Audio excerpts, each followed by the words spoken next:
Been good, good summer camp, good preparation. First week of school. I think the kids have done a good job working through all the distractions that every student has beginning the school year. Had good practice yesterday, and I think they're ready to finish up with a good Thursday, and then a bunch of walkthrough type things on Friday. But we're ready to go. Any questions? Mark? I know you don't want to tell us who the starting quarterback is, but is there a plan for both quarterbacks to play Saturday, and is that something you would consider doing throughout the season? Yeah, I think the ideal answer and the realistic answer may be two different things. I think once we get into the flow of the game, both kids will be ready to play. But I want the starter to feel like he's got the luxury of understanding that he is the starter, and we're going to let him go. He's going to make mistakes early, just like every player does. It's how you react to those that's more important. So, realistically, you could see both.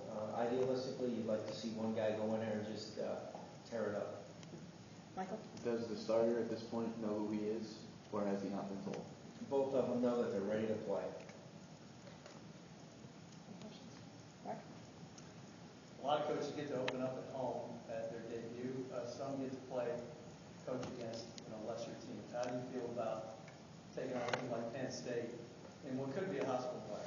Yeah, it's a great challenge. It's what college football is all about.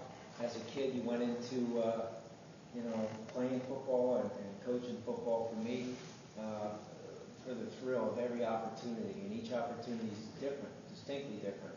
So a chance to go to the Meadowlands against Penn State, see Penn State come running out and see our Syracuse boys come running out. It's what it's all about, man. For me, it's a dream come true. And there's going to be highs and lows and ugly things and pretty things. But at the end of the day, that's the fight that we all love as coaches and players. It's the grind and the fight that you love. So great challenge, great opportunity for us to see what we can do against a good football team, and we're going to know a heck of a lot about ourselves after that game. Mika? Coach, you mentioned the other day that the first game, the only thing you know is that you don't know. That's right. Yeah, exactly. But obviously, a couple of great running backs you have out there. How much more, easier, how much more comfortable does it make you feel going out there knowing you have those two guys, the quarterback and everything else? Yeah, I think, there's strength in guys with experience, and I think as leaders, as players, coaches alike, it's important that you lean on your strength. You whisper your weaknesses and you bring them along, but you play to your strengths. And from a personnel point of view, Jerome Smith's a kid that you look at and you're like, you ready to go? He's like, I'm ready, coach. Just feed me the ball. Tyson Gully, same deal.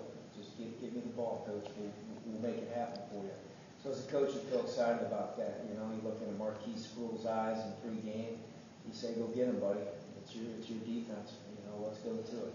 And then you hope for fruitful beginnings for guys like Ashton Boyle, who's going to be used in different roles. And it's an exciting time to find out who your next warrior is going to be, so to speak. So all those things encompassed, I do feel good about those two running backs as well as the kids next to them.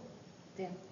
Scott, looking at, whichever quarterback ends up being out there for you, your offensive line, what can you say about the five guys that are setting up for you against Penn State? Yeah, I think they've done a good job gelling as a unit. I think they did a good job in the summer when we weren't around, working out together, going through drills together.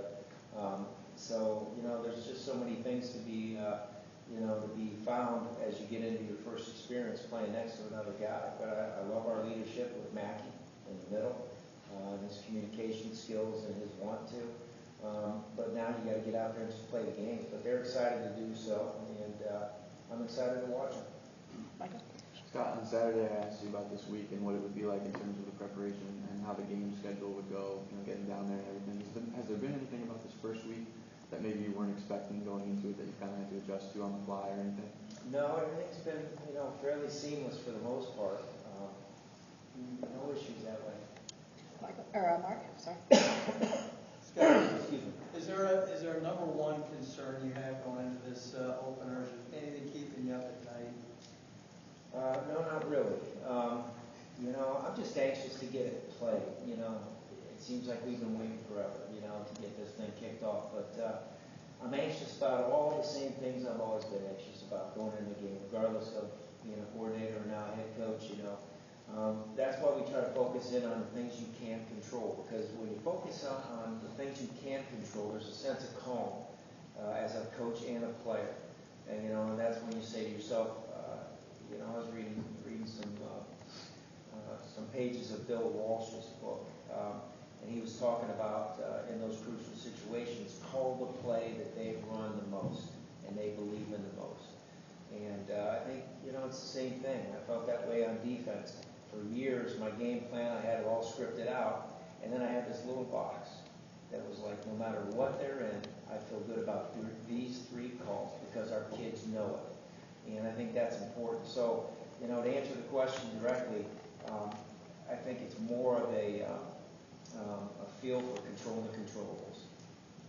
Nate? I know a little bit earlier in camp you said you were still waiting to finalize a couple more special team spots. Other than Hodge, who else are going to be the core special teamers, do you think? Well, you'll see them on Saturday. We have 7 core special teams guys. When I say core, guys that are on 3 or more. We consider those guys to be no different than the starters on the team. So, you know, without revealing who those guys are, you know, basically it'll be Nate guys in the kickoff return, punt return. And then, you know, the field goal is usually your offensive lineman, you know, so really the core teams are those ones where you're running and covering. Time for a couple more questions, Michael. Any last-minute injury updates or anything? This is the last time we'll talk to you before Nothing to report right now. For the most part, we're looking pretty strong, and you know, just looking forward to getting through this practice today. Lindsay? When you first got the head coaching job, you said a lot of people reached out to you, former players, former coaches, former, you know, friends. Has anybody reached out to you this weekend, getting new coaches just for advice or what should they do? Yeah, we've had a lot. You know, a lot of alums, former players, excited about the Penn State matchup because they played against Penn State. I've had a lot of those emails and phone calls. And I also, you know, had calls from some of my family, that sort of thing. And then my closest friends in the business, I won't hear from them until after games, you know, because we kind of have an understanding that let's not get in the way of each other. The great thing with technology is a quick text here and there, you know, but for the most part, some family, a couple friends. Dan? Scott, you ran out onto the field last year in New York's College Classic as the defensive coordinator. You're doing it now as the head coach. What does it mean to you to get on that field and be at this place in your career? It's exciting.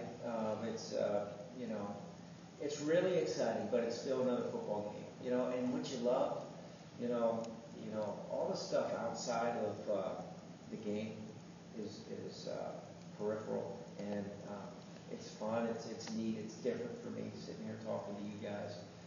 It's different, but really, it's within the framework of the core of why I love the game that I look forward to the most. There's a sense of calm when you start the game, if you can believe that, because now you're doing what you do, and I look forward to that. Doing what we do as coaches, and that's coach between the 2 white lines, try to inspire our kids to play the greatest game ever created, and have a blast doing it, and not let the outside factors come into play. Nico? Hey, Coach, this question's kind of similar to that, but what is that, you know, emotion going to be like, you know, months of work kind of culminating when you're in that tunnel on Saturday, not just for you, you know, for your guys as well, when you're about to take that field. What's that emotion like, especially in the season opener? Well, you know, your heartbeat gets going and everything, and then, you know, then you take the field as a player. You know, I was always impressed watching you guys. There's only one game that I was on the sideline in my whole career as a full-time assistant or coordinator, so I was used to, you know, getting on the elevator and feeling the butterflies, and then the floor moves, and you're like, whoa, what was that? You know, that was like common procedure for me, you know. And then now, being on the field, I'm sure there's going to be some different emotions running through it. But then you got to target in on what's going on and focus on the things and practice and the things you've been preaching going on that football field. It's like the story I told the other day. You know, when you get into the fight, all the stuff outside of the ring is no longer involved in your thought process.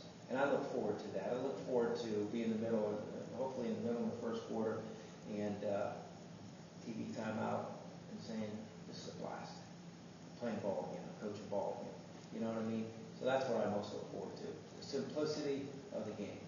Take our last question here from Nate. It's kind of interesting. I think both coaches in this game have ties to Doug. Yeah. Did you speak with him this week, or do you expect to? With Doug, no, he's busy.